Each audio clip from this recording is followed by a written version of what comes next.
ஆற்றங்கரைக்கு தன்னோட மனைவியை கூட்டிட்டு போயிருந்தாரு கணவர். அவகிட்ட ஒரு பைய கொடுத்தாரு.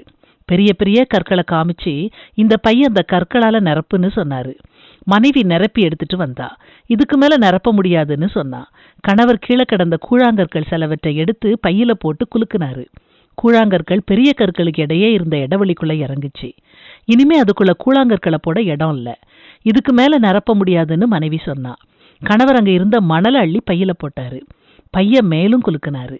கற்கள் கூழாங்கற்கள் இவைகளுக்கு இடையில இருந்த இடவெளியில மணல் இறங்கிற்று. இதே பைய முதல்ல மணலால நிரப்பியிருந்தா பெரிய கற்களுக்கு இடம் இருந்திருக்குமான்னு கணவர் கேட்டாரு. இருந்திருக்காதுன்னு மனைவி ஒத்துக்கிட்டா. கணவர் அவளுக்கு விளக்க ஆரம்பிச்சாரு.